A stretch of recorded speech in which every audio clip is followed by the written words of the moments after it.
자, 여러분, 우리 지난 시간엔 우리 신앙 고백의 대상이 누구인가 하는 것을 좀 이렇게 쭉 살폈었습니다. 물론 우리가 성부 하나님, 또 성자 예수님, 성령 하나님을 믿노라 이렇게 고백합니다. 또 그분께 찬양도 하고 또 기도도 합니다. 그러나 궁극적으로 우리 믿음의 대상은 오직 성부 하나님, 우리 아버지 하나님이시다. 그리고 그 아버지 하나님께 나아가는 유일한 길은 바로 우리 주 예수 그리스도 외에는 다른 길이 없다. 그분께로 인도하는, 예수 그리스도를 믿게 하시는 분은 성령 하나님이시다라는 그 이야기를 우리 지난 시간에 좀 했었습니다. 그래서 우리 지난 시간에 슬라이드를 좀 봤던 것처럼 아버지께로 나아가는 궁극적인 이 신앙의 목적지를 향하여서 성령의 도우심으로 성자를 통하여 아버지께로 나아가더라 하는 사실을 우리 살폈어요. 그래서 신구약 성경은요, 다른 이야기들도 물론 많지만 대부분 그 아버지께로 나아갈 수 있는 유일한 길, 그 통로, 바로 성자 예수 그리스도를 보다 자세하게, 보다 정확하게, 보다 풍성하게 말하려고 애를 쓰고 있습니다. 그게 바로 신구약 성경입니다. 그리고 그것을 요약하고 반영한 우리 사도신경의 신앙 고백 역시 성자에 대한 분량으로 채워져 있어요. 성자에 대한 분량이 제일 많죠, 그죠? 제가 신학교에서 공부할 때, 특별히 이 교회사를 공부할 때마다 저에게 풀리지 않는 질문이 있었어요. 아니, 이건 옛날의 과거 역사고 일이고 이게 도대체 지금 배워서 이거 뭐 하자는 건가? 이게 공부에 대한 동기부여가 잘 안 됐어요. 그래서 십자군이 뭐 969년입니까? 십자군 전쟁, 이게 도대체 지금 뭐 알아서 지금 뭐 하자는 건가? 그리고 뭐 초대교회 뭐 이런 일이 있었고 중세 때 이런 일이 있었고, 이게 지금 와서 지금 뭐 나에게 지금 뭘 얘기하는 건가? 이게 잘 납득이 안 됐어요. 그러니까 제 신학교 성적표를 보면은 교회사는 전부 다 점수가 안 좋아요. 솔직히 말하면 교회사 별로 점수가 안 좋다. 왜냐하면 이게 교회사에 대한 별로 흥미가 없는 거예요. 뭐 조직 신학이라든지 성경 언어 이런 것들은 점수가 잘 나왔는데 교회사만큼은 이게 동기부여가 안 되는 거예요. 그러나 20년이 지난 지금은 다릅니다.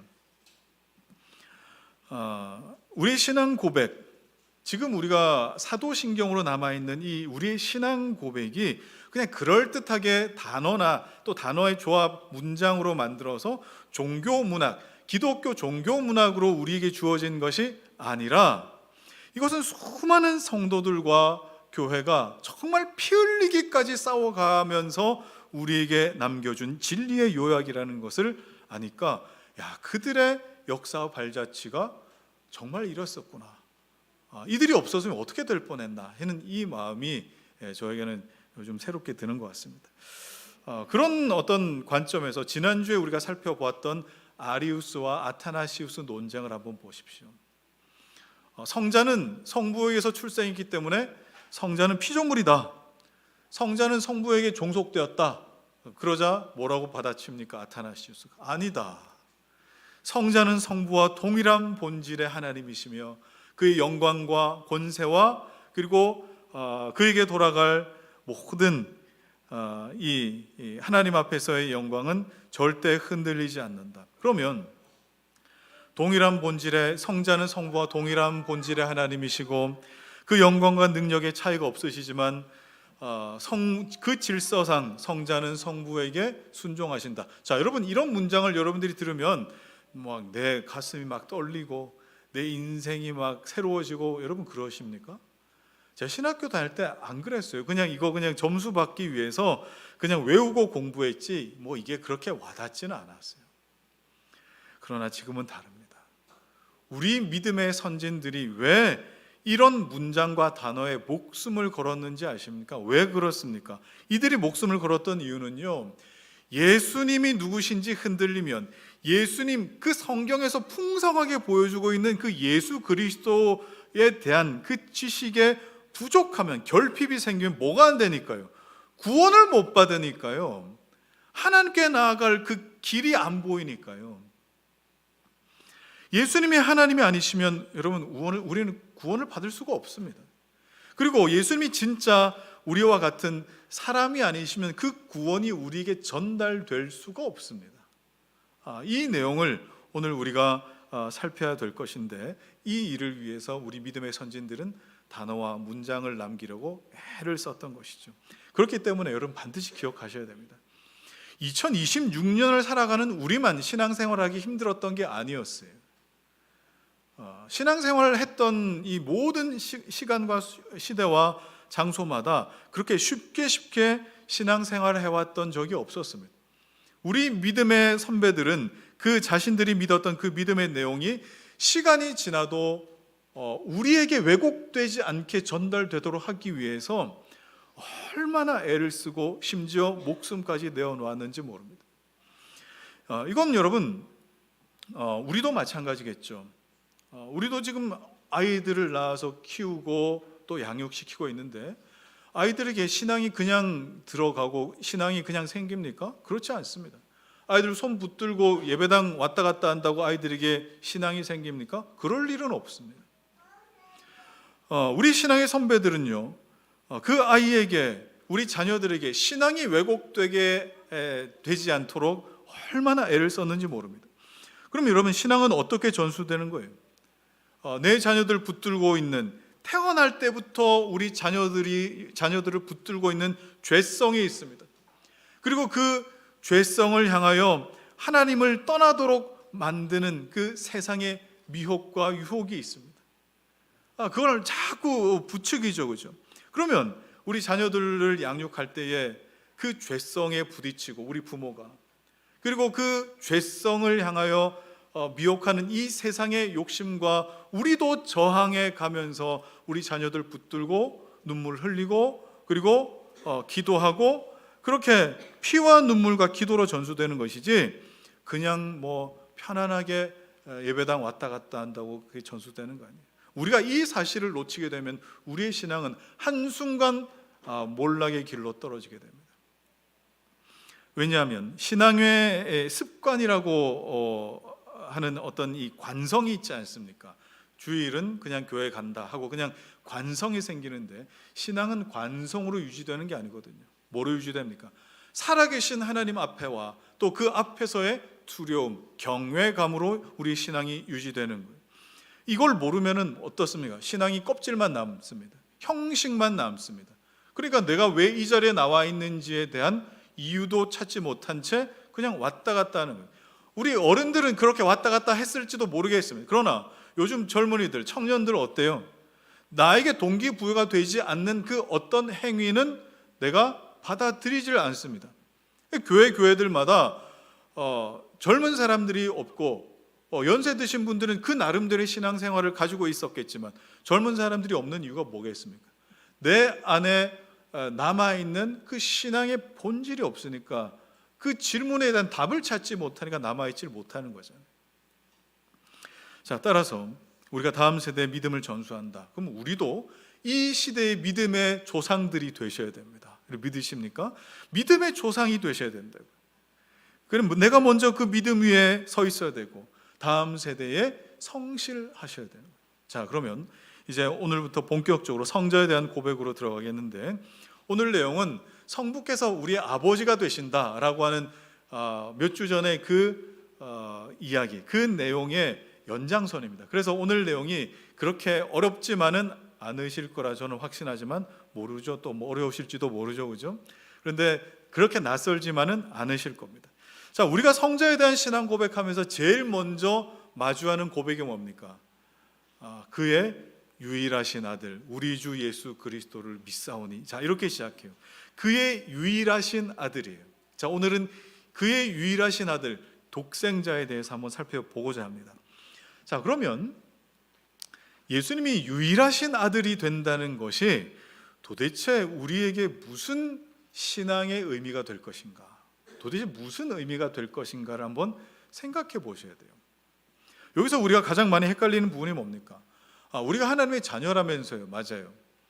그런데 동시에 하나님의 유일한 아들은 오직 예수님밖에 없다. 예수님만 유일한 아들이시다. 그러면 이거 부딪히는 거 아닙니까? 하나님, 예수님이 유일한 아들이시면 우리는 뭐가 되는 겁니까? 자, 여러분이 생각하는 것도 맞을 수도 있는데 성경은 분명히 우리를 하나님의 자녀라고 말하면서 동시에 예수 그리스도를 뭐라고 지칭합니까? 예수 그리스도는 독생자라고 지칭합니다. 그러니까 우리를 향해서 하나님의 아들, 딸이다라고 하는 것과 예수 그리스도를 향하여 독생자라고 하는 것은 서로 종류가 달라요. 성질이 다르다 이 말이에요. 독생자로 번역된 그 헬라어 모노게네스, 여러분 들으셨죠, 그죠? 헬라어 모노게네스라고 하는 이 말은 외아들이다, 독자다 이런 의미로만 쓰이지 않습니다. 그걸 훨씬 넘어서요. 어떻게 해요? 유일무이하고 독특한 방식으로 존재하는 분이다. 영원히 나으신 분이다라는 그런 어떤 의미가 있습니다. 자, 그러니까 핵심이 뭡니까? 예수님의 아들 되심과 우리의 자녀됨은 서로 종류가 다르다. 서로 종류가 다르다. 우리가 하나님 자녀가 되었다라고 하는 것은 자녀로 입양되었다라는 뜻입니다. 입양입니다. 하나님의 형상대로 지음 받았어요, 우리가. 그래서 하나님 형상대로 지음 받았다라는 것은 하나님의 말씀을 들을 수 있었다라는 뜻이고 그 들은 말씀에 순종할 수 있었다라는 뜻인데 결국 죄로 인하여 순종할 수 없게 됐죠. 아니, 순종하지 못해서 죄를 짓게 됐죠. 그런 죄인을 하나님께서 자녀로 삼으셨다라는 것은 우리를 신처럼 되게 하셨다라는 그런 뜻이 아니라 양자로 삼으셨다라는 뜻입니다. 그러나 예수님은 입양된 아들이 아니에요. 하나님께서 입양하신 그런 아들이 아니라 성부께서 낳으신 아들입니다. 자, 그러면 성부께서 낳으셨다는 이 말은 도대체 무슨 뜻일까? 먼저 여러분이 이제 뭐 경험상 자녀를 낳으신 분도 계시고 안 낳으신 분도 계시겠지만 자녀를 낳았다 한번 생각해 보십시오. 내가 자녀를 낳았어요. 뭐 만약에 여기 이제 우리 주영 집사가 호비를 낳았어요. 저기 집 안에 있는 제가 호비인데 호비를 낳았어요. 근데 호비한테 아들아 이렇게 부르지 피조물아 이렇게 부르지는 않죠. 피조물이라고 칭하지는 않습니다. 저도 제 세 아들들에게 나는 너희들의 창조자야, 너희들은 피조물이야 이렇게 부르지 않습니다. 그러니까 내가 너를 낳았다, 성부께서 아들을 낳았다라고 해서 예수님이 하나님 아버지의 피조물이 되었다는 뜻은 아닙니다. 그런데 이렇게 주장하는 사람들이 굉장히 많았어요. 자, 그리고 동시에 예수님은 어떤 분이란 뜻입니까? 내가 아들을 낳으면 나와 같은 존재가 되는 거예요. 그러니까 하나님 성부께서 아들을 낳았다는 것은 예수님은 곧 누구시라는 거예요? 하나님이시라는 뜻입니다. 예수님은 하나님이십니다. 자, 그러니까 성부께서 낳으신 아들이라는 표현은 우리에게는 전혀 없는 그 하나님의 고유한 그 속성, 쉽게 말하면 신성이라고 부르죠. 그 신성, 하나님의 본질이 아들에게도 있으시다라는 뜻이죠. 그래서 오늘 본문의 1장 5절에 보니까 뭐라고 나옵니까? 너는 내 아들이라 오늘 내가 너를 낳았도다. 이렇게 하는 말씀은 누구에게도 하지 않으셨다고요?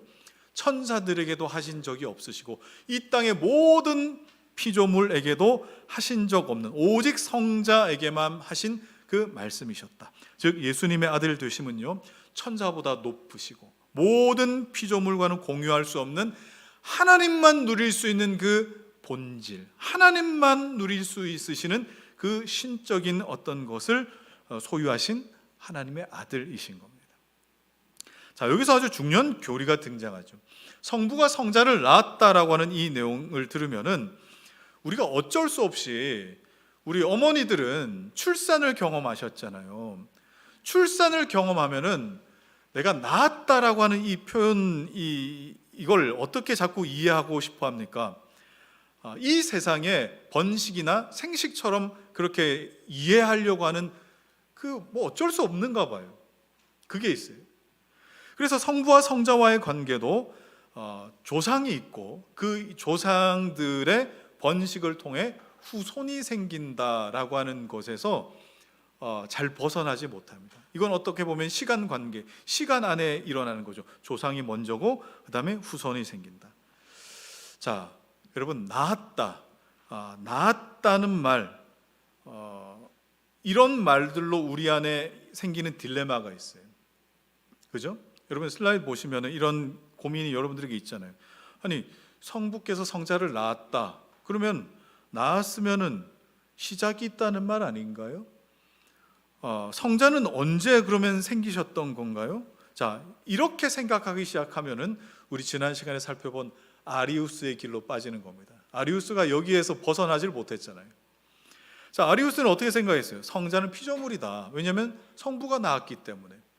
자, 그래서 성자에게는 반드시 뭐가 있다고요? 시작이 있다라고 그렇게 믿고 생각했습니다. 자, 그러나 교회의 이 모임인 이 의회는 어떻게 이걸 정리했습니까? 아니다 하고 이단으로 정죄했어요. 그렇지 않다. 그렇다면 아들을 낳으시면 여러분 어떤 뜻입니까? 교회는 이것을 어떻게 이해하고 고백했느냐? 성자는 성부로부터 영원히 나셨다라고 표현했습니다. 한번 따라합시다. 성자는 성부로부터 영원히 나셨다. 자, 여기서 여러분 포기하고 싶은 마음이 들 거예요. 포기하지 마세요. 포기하지 마시라고. 성자는 성부로부터 영원히 나셨다. 이게 도대체 무슨 말인가?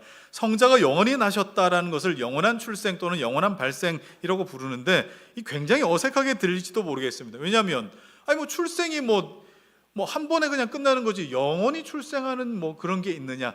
여기서 우리가 소화가 안 되는 게 뭡니까? 이 영원이라고 하는 게 자꾸 이 소화가 안 되니까 진행이 안 되는 거예요.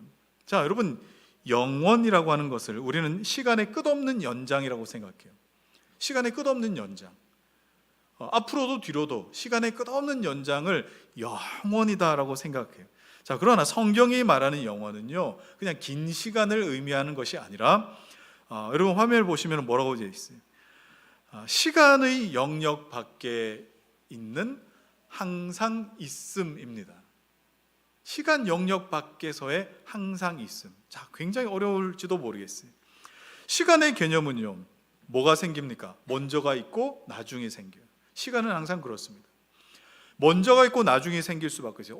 어쩔 수 없이 이 틀 안에서 우리는 출생을 하고 또 출생 이후에 죽기도 합니다. 자, 그러니까 이 시간이라고 하는 이 어떤 틀은 하나님께서 이 세상의 모든 만물이 있게 하시는 방식인 거예요. 이거는 우리가 이 세상을 살기 때문에 어쩔 수 없이 이렇게 느끼는 겁니다. 그러나 하나님은 자기 스스로 만든 이 시간 안에 계신 분이 아니에요. 시간 밖에 계신 분이죠. 따라서 영원히 낳으셨다라고 하는 이 말은 어떤 시점에 낳았다라는 그런 의미가 아니라 성자의 기원은 아버지에게 있다라는 의미죠. 그리고 동시에 성자는 결코 없었던 때가 없었다라는 뜻도 됩니다. 자, 그리고 성자의 기원이 성부라는 이 표현 자체가 성부와 성자 사이에 그럼 누가 먼저냐? 전후 관계나 아니면 상하 종속을 뜻하는 것이 아니라 그리스도는 하나님이시다라는 그런 의미를 가지고 있어요. 자, 그리고 이런 의미도 있습니다. 성부와 성자는 동일한 본질을 가지신 분이시다. 본질상 동일한 분이신 거예요. 자, 그러나 낳으셨다라고 그렇게 표현했기 때문에 성부와 성자는 독립된 인격을 가지신다. 이게 삼위일체를 이해하는 데 굉장히 중요한 겁니다. 자, 그래서 여러분, 성자에게는 뭐가 없어요? 시작이 없으세요. 우리가 알고 믿는 예수 그리스도는 시작이 없는 분입니다. 성자는 영원부터 영원까지 계시는 분이에요. 그래서 히브리 기자는 이걸 어떻게 표현하면 좋을까 하고 제사장 멜기세덱을 비유해서 예수님을 설명하려고 했던 부분이 있습니다. 히브리서 7장 3절 말씀 시작. 아버지도 없고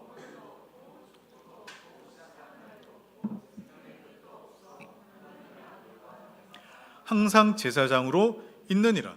자, 보시면은 제사장 멜기세덱을 설명하면서 이렇게 예수님을 설명했는데 부모도 없어요. 족보도 없어요. 출생한 날도, 생명이 다한 날도 없이 뭐 하고 계시다고요? 항상 있느니라. 영원이라는 개념이 뭐라 그랬습니까? 시간의 영역 밖에서 항상 있는 것, 이게 영원이라고 해요. 그러면 성자도 항상 있는 하나님, 항상 있는 하나님, 시작도 끝도 없으신 알파와 오메가이신 항상 있으신 하나님. 자, 이런 개념이 어디에 다 들어가 있어요? 그의 유일하신 아들이라고 하는 이 표현에 전부 다 들어가 있어요.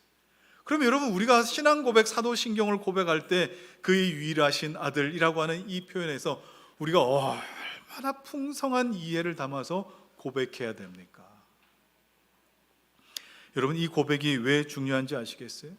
우리의 궁극적 목적이, 우리 신앙의 궁극적 목적이 아버지 하나님께로 나아가는 것인데, 그 아버지 하나님께로 나아가는 유일한 길이신 우리 주 예수 그리스도를 정확하게 알고 믿고 고백할 수 있어야 하는데, 그리스도가 성부의 유일하신 아들이라고 하는 이 고백에 대한 이해가 우리에게 부족하다라고 한다면은, 그냥 성부에게로, 성부는 성부, 그냥 하나님, 성부 하나님, 뭐 성자는 성자 예수님, 그냥 이렇게 그냥 우리 따로 국밥처럼 이렇게 이해하는 일들이 생기는 겁니다.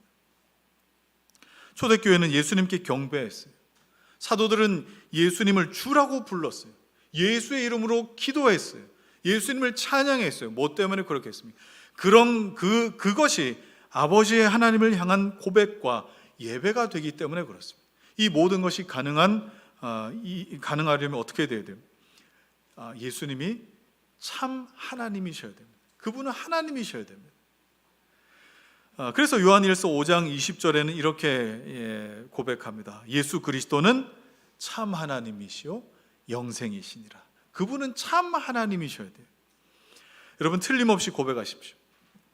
우리가 믿고 고백하는 예수 그리스도, 성자 예수 그리스도는 성부 하나님과 동일한 본질의 하나님이시오, 동일한 영광과 동일한 존귀와 권능을 지니신 참된 하나님이심을, 진짜 하나님이심을 여러분 믿으시기 바랍니다. 이 믿음으로 우리는 고백하는 거예요. 자, 어떤 분은 이렇게 말합니다. 뭐 그냥 예수를 믿으면 되지, 뭐 이렇게까지 뭐 모노게네스, 뭐 동일 본질, 뭐 이런 식으로까지 알을 필요가 뭐 있느냐. 뭐 맞는 말일지도 모르겠어요. 여러분, 예수를 믿으면 됩니다. 자, 그런데 그 예수가 성경에서 보여주고 있는 그 예수가 아니라면, 그 예수를 내가 모른다면, 내가 믿는 예수는 내가 만들어낸 예수를 믿을 가능성이 굉장히 높습니다. 그냥 내가 짐작하는 거예요. 내가 이럴 것이다 라고. 여러분이 교리와 말씀을 배우는 이유는 뭡니까? 여러분이 어떤 지적으로 만족감을 채우기 위해서가 아니에요. 지적 자랑을 위해서가 아니라, 내가 만든 하나님이 아니라 성경에서 보여주고 있는, 들려주고 있는, 곧 성경이 나타내고 계시하고 있는 하나님을 알고 믿게끔 하기 위해서 우리는 교리를 배우는 거예요. 이단에 있는 사람들도 믿는다고 하지 않습니까? 아주 그냥 열렬하게 믿지 않습니까? 이단에 빠진 사람들도. 그들이 배운 거짓 교리와 그들이 배운 거짓 복음과 말씀이 거짓 믿음을 만들어내고 거짓 확신을 만들어낼 때에 그 믿음 안에 자기 인생을 걸고 자기 재산을 걸고 자기 가정과 자기 자녀들까지 전부 다 걸어내지 않습니까? 이래서 바르게 가르치지 않으면 어떤 일이 일어나요? 정말 황당무계한 그런 주장도 뭐 그럴듯하게 들리는 거예요. 여러분, 이단 사이비에서 말하는 그것이 우리가 보면 어때요? 어떻게 저런 걸 믿을 수 있지? 하지만 그들은 열렬하게 믿지 않습니까? 열렬하게. 그래서 목회자와 교회는요, 반드시 성도들에게 교리를 가르쳐야 돼요. 특별히 지금 우리가 나누고 있는 삼위일체에 대한 교리라든지, 또 예수 그리스도에 관한 이 기독론에 관한 교리라든지, 이런 것들은 그냥 신학교에서나 배우는 어떤 내용 아니에요. 여러분, 이건 신학교에서 배우는 그런 내용이 아니라 교회의 생명줄이에요. 여러분의 생명줄이에요. 왜 그래요? 여러분의 구원이 달려 있으니까. 여러분의 구원이. 성부께 예배드리되, 우리는 누구의 중재로요? 성자의 중보를 통해서 성령의 도우심으로 예배드리는 것. 이걸 요한은 어떻게 표현했습니까? 영과 진리로 예배할지니라 그랬어요.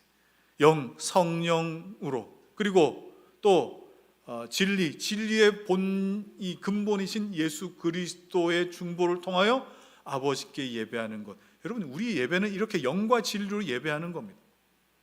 삼위 하나님이잖아요. 정말 삼위일체적으로 우린 예배드린 거죠. 지난 시간에 살폈던 여러분 오리겐도요, 정말 똑똑한 사람이었는데 그가 말한 대부분은 맞는 이야기인데 이단으로 정죄되거나 틀린 부분은 뭐 때문에 그렇게 되느냐, 이 세상의 철학, 그때 당시 만연했던 신플라톤주의에 이미 노출되어 있는 상태에서 말씀을 보니까 그렇게 보이는 거예요. 신플라톤주의의 요지가 뭡니까? 절대자인 일자라는 어떤 개념이 있어요. 근데 일자에서 정신과 마음과 물질로 이렇게 향하여 내려올수록 열등해지는 거죠. 그러면 성부가 성자를 낳았다라고 했으니까 성부보다 성자는 열등하겠다라고 생각했던 것이 그의 생각인 거예요. 철학을 잘못 배우면 이렇게 되는 것이죠.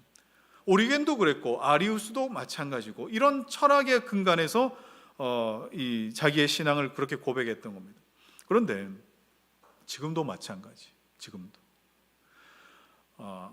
예수님께서 하나님의 아들이 되신다라고 하니까 그러면 어머니도 있어야겠네.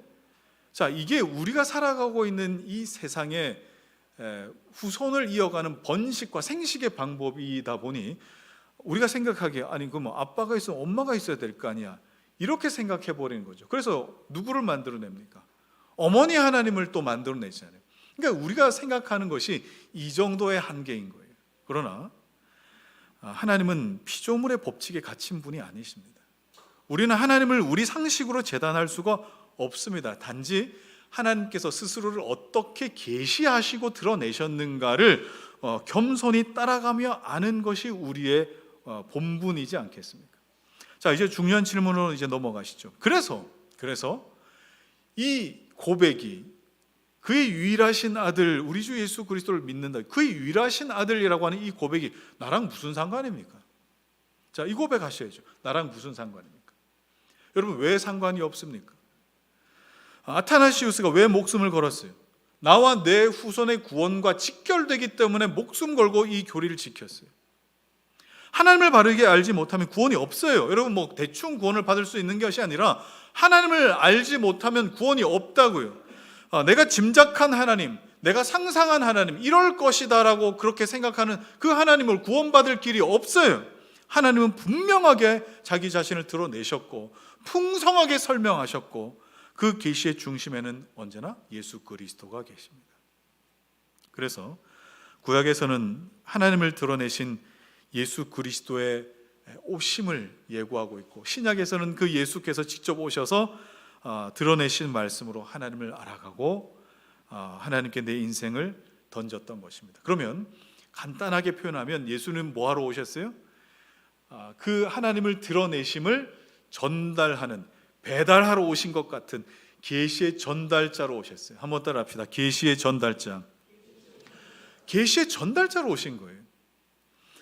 그런데 만약 계시를 전달하는 그 계시의 전달자가 아버지 하나님을 제대로 알지 못한다, 아버지 하나님을 좀 적당히 알고 계신다, 그러면 전달이 돼요, 안 돼요?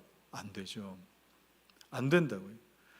자, 그래서 계시 전달자가 아버지를 정확하게 전달하려면 아버지와 같아야 합니다.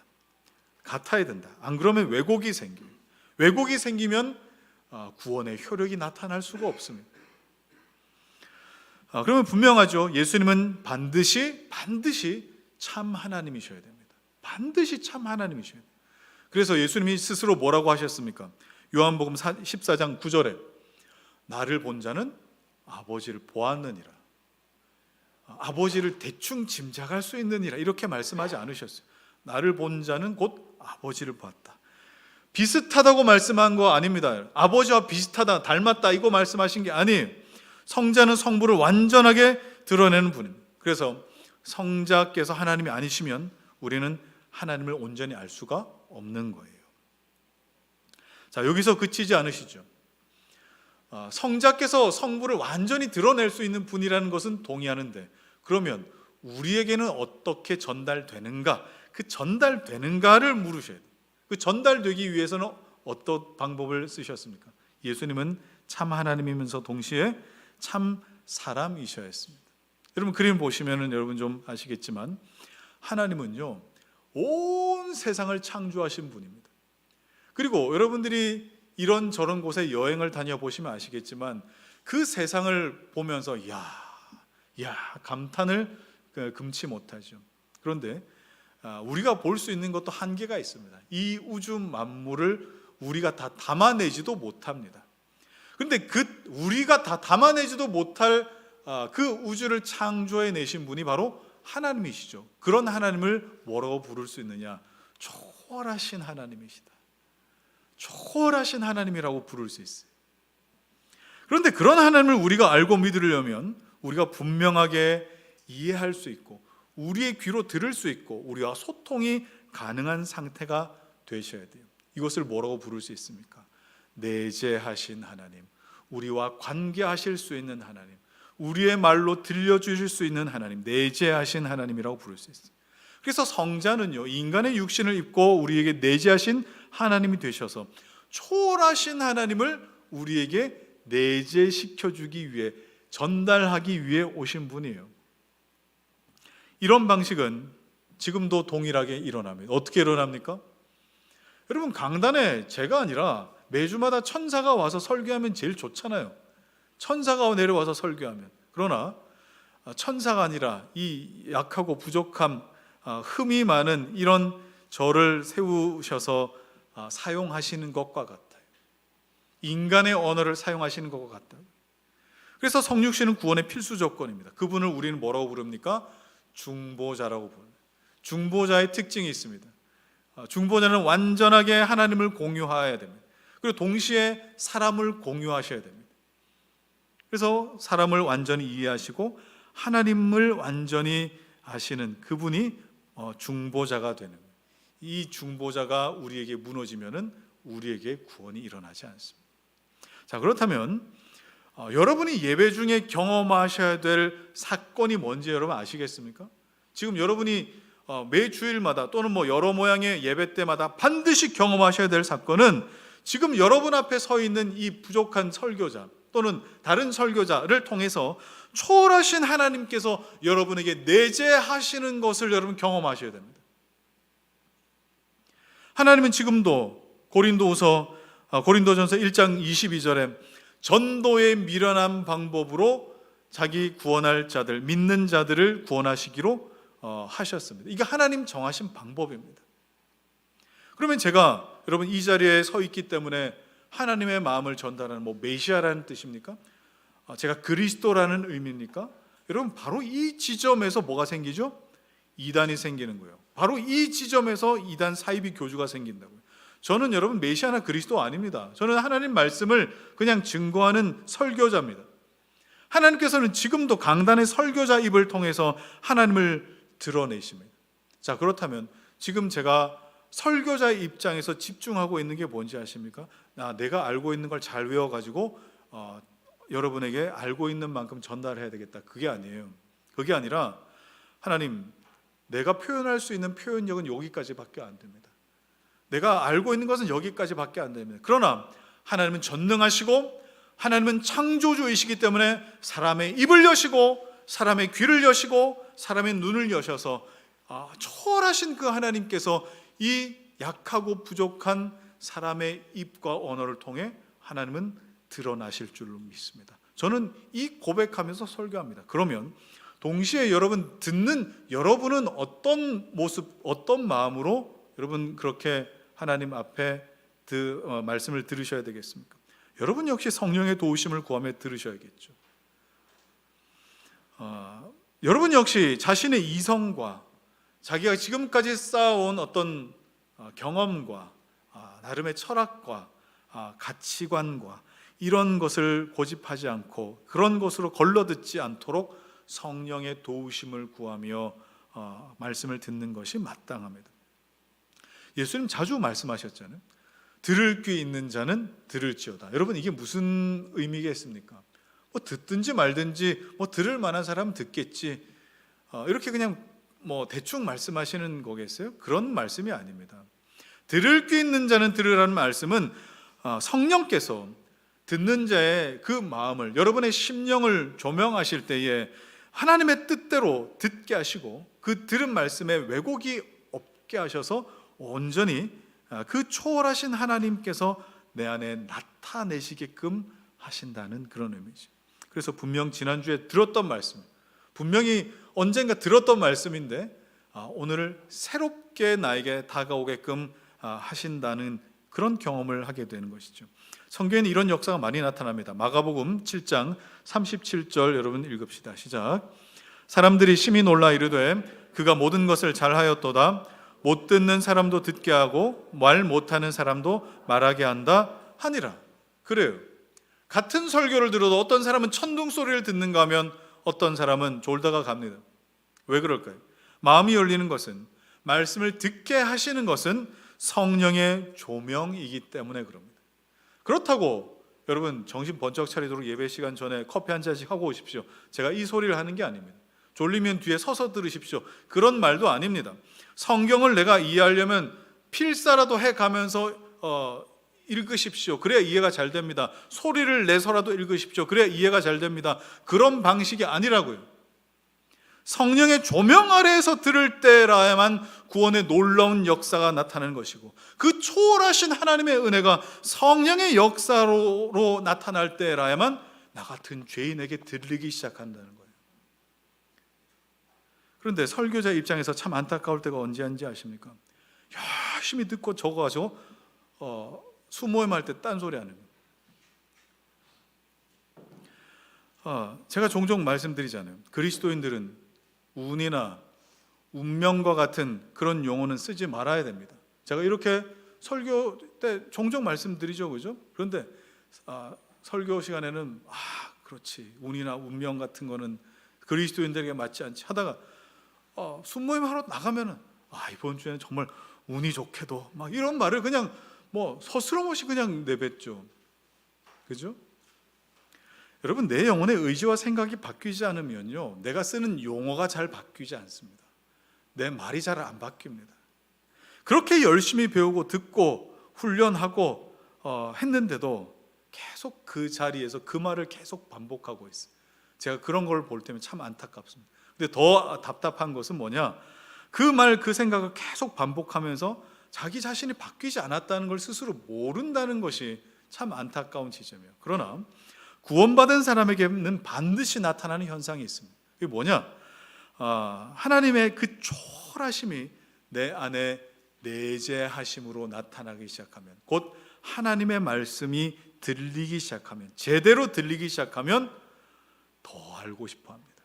더 듣고 싶어 합니다. 그런데 이건 그냥 드라마 보듯이 그래서 다음 내용이 뭘까 이런 차원이 아니에요. 단순히 지적 호기심의 어떤 충동이 아니라고요. 이건 뭐냐면 마치 그런 것 같아요. 사랑의 갈망처럼 나에겐 다가옵니다. 사랑의 갈망. 지적 호기심은요, 가르쳐주면 듣고 그대로 끝납니다. 사랑의 갈망 같은 거 나타나지 않습니다. 근데 사랑의 갈망은 어떻습니까? 관심으로 반드시 나타나잖아요.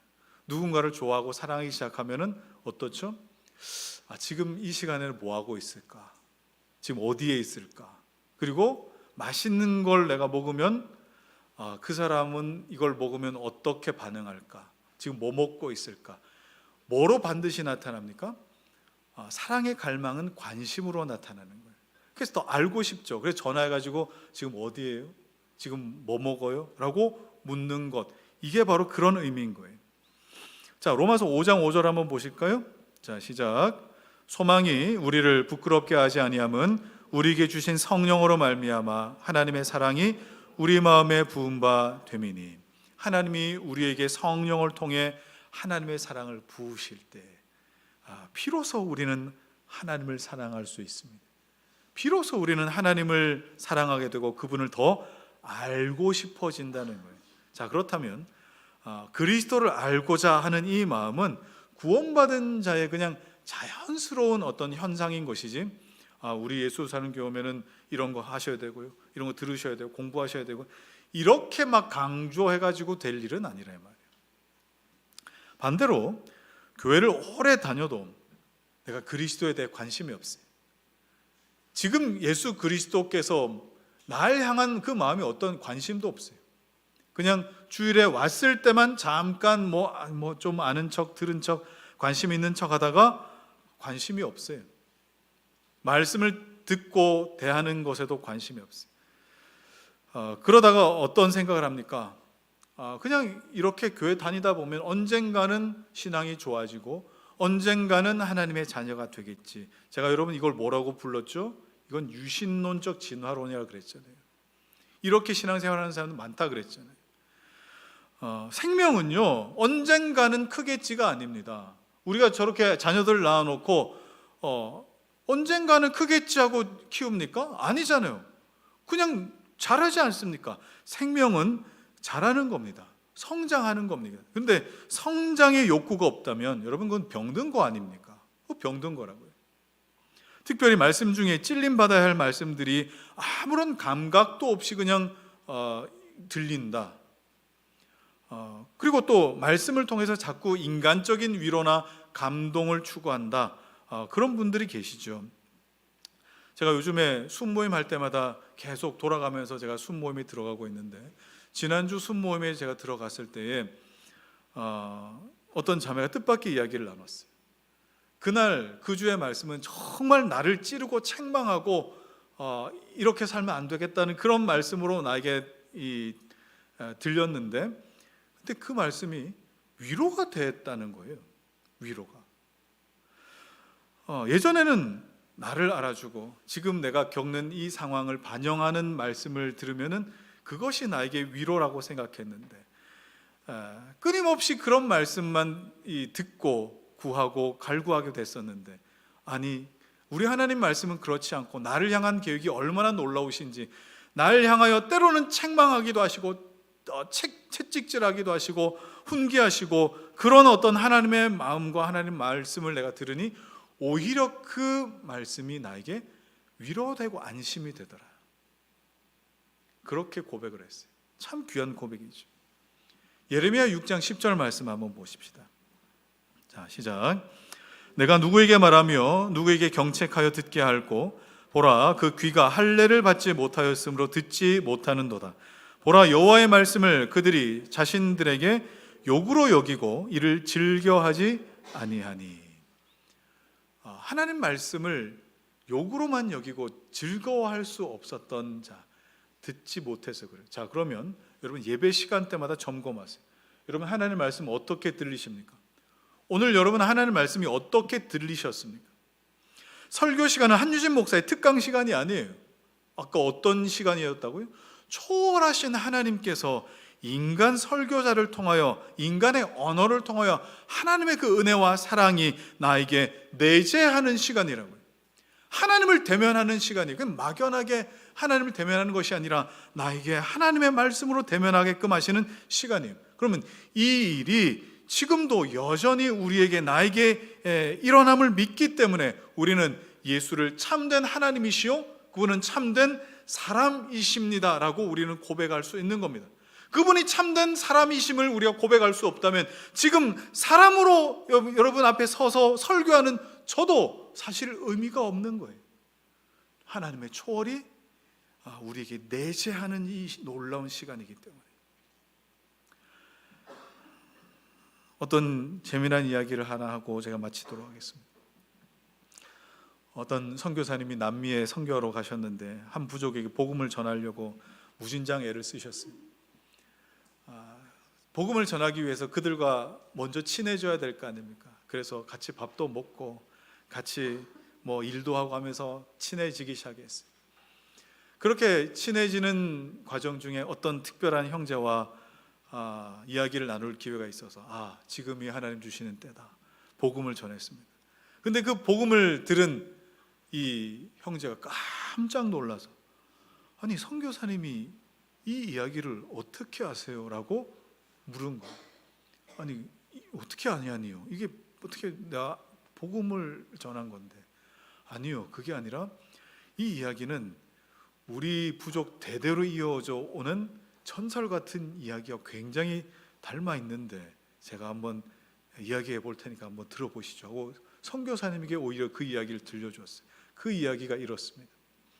오래전에 그 부족의 어떤 남자가 사냥을 하고 피곤하여 돌아왔는데 나무그늘 아래 앉아서 이렇게 보니까 개미들이 집을 지으려고 부산스럽게 움직이고 있는 모습이 보였어요. 근데 그 개미들이 움직이는 그 모습을 보고 있는 중에 아이고 저 돌이 저기 있네, 나뭇가지도 있네, 저걸 좀 치워주면은 얘네들이 좀 집 짓는 게 좀 수월하겠다 싶어서 손으로 이렇게 조금 도와주려고 했는데 개미들이 공격자인 줄 알고 막 달려들어가지고 이 부족 남자의 손을 물고 독침을 쏘고 그렇게 했던 것이죠. 그런데 별안간 갑자기 그 남자가 개미가 됐어요. 개미가 되어서 그 개미들과 소통할 수 있었어요.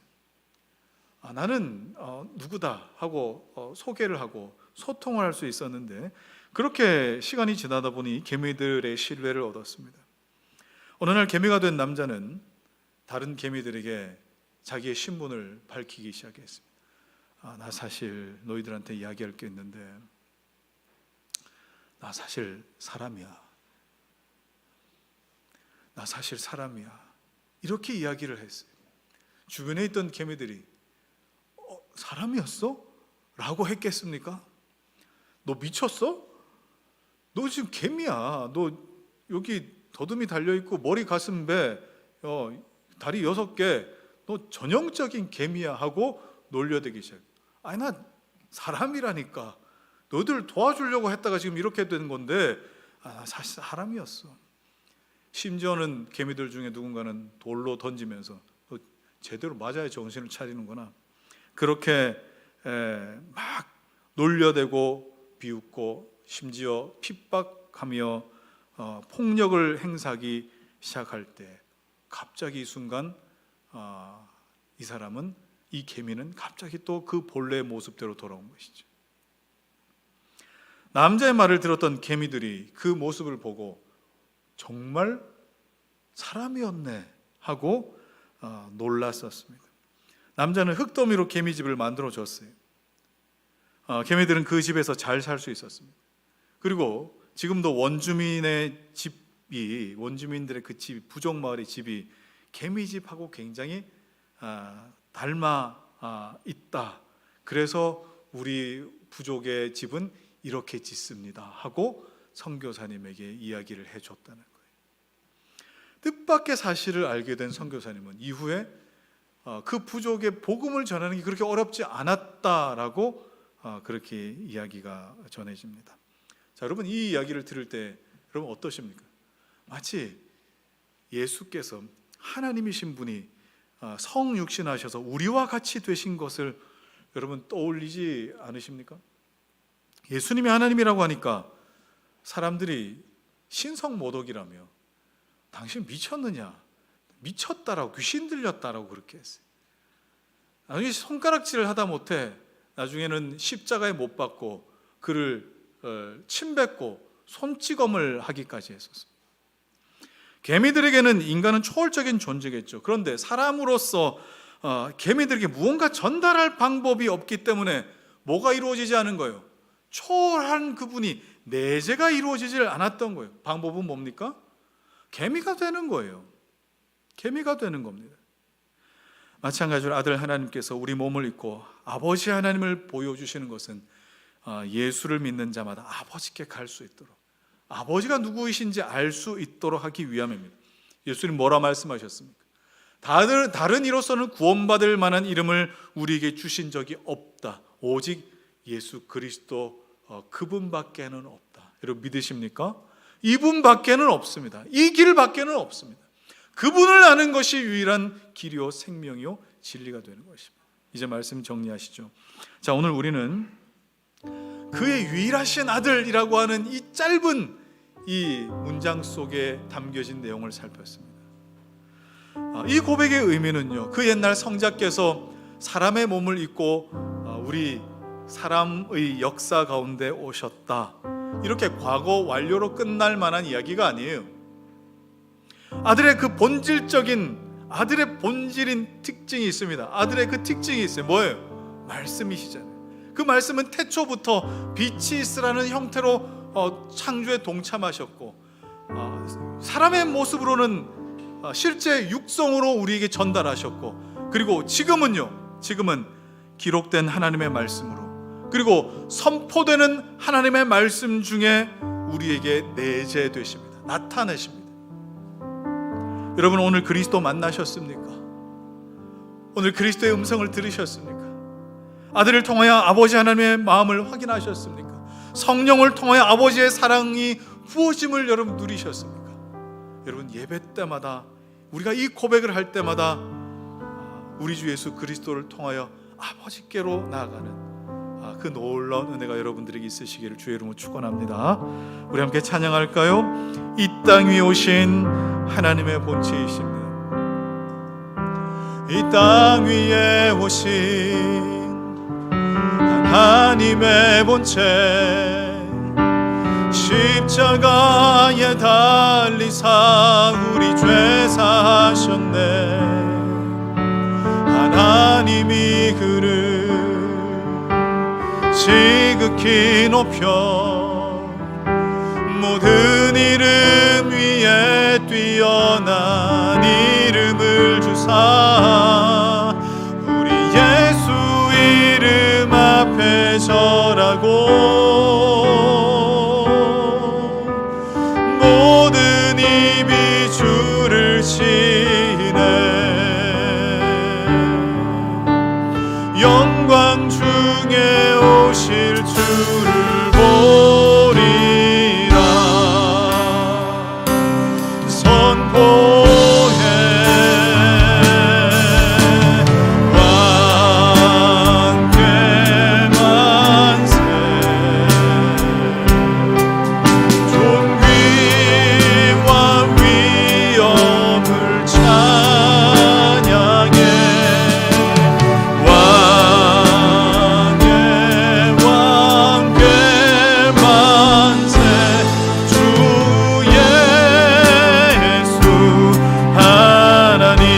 고백할까요? 우리 고대하네, 우리 고대하네. 주님 오실 그날 다시 사신 왕의 영광 이 땅을 비추네. 사탄의 권세는 주 앞에 무너져 생명과 진리의 주 되신 우리 주님 가장 높도다. 예수 이름 앞에 절하고 모든 입이 주를 치네. 영광 중에 오실 주를 보리라. 선포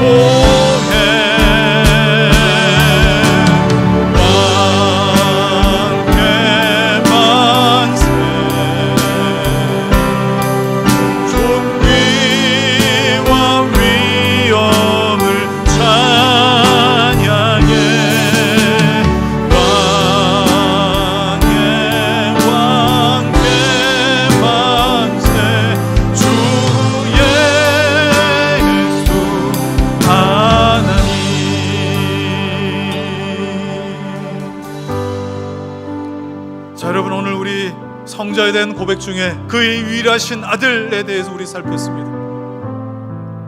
그의 유일하신 아들은 하나님의 독생자이시지만 그는 계시지 않은 때가 없었던 하나님의 시작부터, 아니 시작이라고 할 수 없는 그 영원 전부터 그분은 하나님이셨습니다. 그런데 왜 우리의 사람의 언어로 기록되게끔 이 땅에 오셨죠? 무엇 때문에 오셨죠? 여러분들이 들으라고, 여러분들이 보라고, 아버지 하나님으로 나오라고. 도무지 알 길 없고 들을 길 없고 볼 길 없는 우리에게 보라고 들으라고 느끼라고 우리 주님 인간의 모습을 입고 오셨어요. 지금도 그 본질인 말씀은 여전히 살아계셔서 어떤 모습으로든지 연약한 설교자의 입을 통하여 그 초월하신 성부 하나님의 은혜와 사랑은 우리에게 나타나십니다. 여러분, 오늘 예배 제대로 들으셨습니까? 예배 중에 그리스도를 통하여 아버지께로 좀 더 나아가셨습니까? 우리 평생의 소원을 이렇게 두시죠. 나의 평생에 우리 하나님 앞에 얼만큼 예배하고 우리 하나님 아버지 앞에 나아갈지 모르지만 내가 이 땅에서 우리 주 예수 그리스도를 통하여 내가 알았던 우리 하나님, 결국 하나님을 나중에 대면할 때에 너무 깜짝 놀라는 일이 없도록 내가 그토록 알고 들었던 우리 주님을 이제 내가 귀로 듣고 눈으로 봅니다. 여러분, 이런 예배자였으면 얼마나 좋겠습니까? 이 시간에 여러분의 인생과 여러분의 인생 중에 드릴 예배를 하나님께 올려드리며 기도하십시오. 하나님 말씀을 들을 때마다, 아니 그 아들을 우리가 대할 때마다 그 아들을 통하여 우리 아버지 하나님께로 나아가고 그 아들을 통하여 우리 아버지 하나님 마음이 부어심 받고 그 아들을 통하여 우리 아버지 하나님께 더 가까이 나아가는 은혜가 하나님 예배 중에 있게 해주십시오. 예배 중에 그냥 왔다가 돌아가는 일이 없도록 해주십시오. 하나님, 나의 예배를 붙잡아 주십시오. 나의 평생을 주님 앞에 예배하는 예배자이기를 소망합니다. 주여 한번 부르고 같이 기도하겠습니다. 주여, 할렐루야. 아버지 하나님, 주님의 이름을 높여드립니다. 하나님 아버지, 만세전부터 하나님께서 택하여 부르신 하나님의 백성들, 하나님 아버지를 알려주시며 나에게로 나오라 하실 때에 아버지 하나님, 우리에게는 하나님께로 나아갈 만한 어떤 방법도 길도 하나님 나에게 지혜도 없어서 예수께서 아버지 하나님여 정말 이 땅의 계시의 전달자로 이 땅 가운데 오셔서 하나님의 크고 영원한 오심을 우리 가운데 보여주실 때에 하나님, 우리가 들을 수 있는 우리의 언어로, 우리의 마음으로, 우리의 감정으로, 우리의 생각으로 우리 가운데 아버지 나타나실 때에 지금도 그 일은 계속됨을 우리는 믿고 고백합니다. 지금도 여전히 아버지 하나님의 일은 우리에게 계속됩니다. 하나님이여, 하나님의 말씀 가운데에 아버지 우리 주 예수 그리스도를 통하여 아버지 하나님께로 나아가는 믿음의 담대함을 허락하여 주시옵소서. 오 하나님이여, 정말 그냥 와서 그냥 돌아가는 일이 없도록 하여 주시고 아버지 하나님이여, 정말 우리 안에 아버지 하나님이여, 정말 우리 안에 하나님 말씀이 들리게 되는 주의 은혜가 보이게 되는 은혜 주셔서 아버지 하나님, 주의 앞에만 담대히 나가는 은혜가 있게 하여 주옵소서. 오 주여 하나님, 우리 예수 그리스도를 사랑하기를 소망합니다. 우리 주님을 사랑하며 나아갈 때에 나의 평생에 사모할 그 말씀, 매주 사모하며 아버지 하나님의 말씀을 들을 때마다 내 죽은 심령에 살아나고 아버지 하나님께로 나가는 참된 예배자이기를 소망하니 아버지께 예배하는 자들은 영과 진리로 예배할지니라 말씀하셨듯이 이런 은혜가 우리 가운데 충만케 되게 하여 주시옵소서.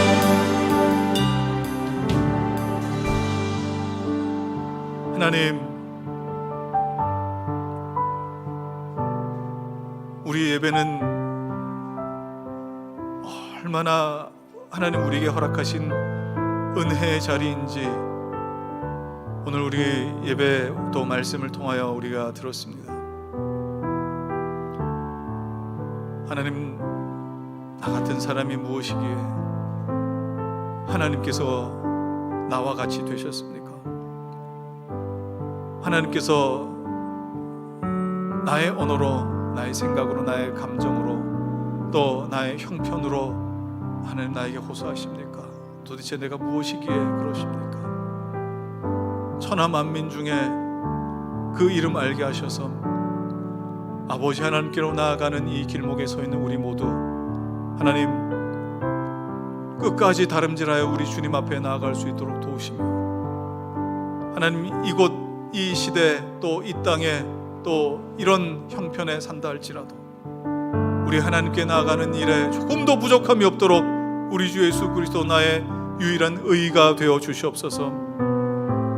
이제는 우리 주 예수 그리스도의 은혜와 하나님의 사랑과 성령의 교통하심이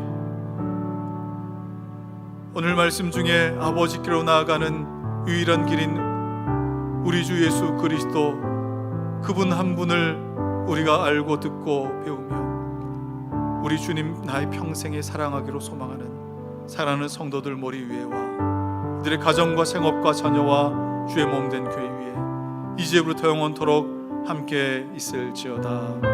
아멘.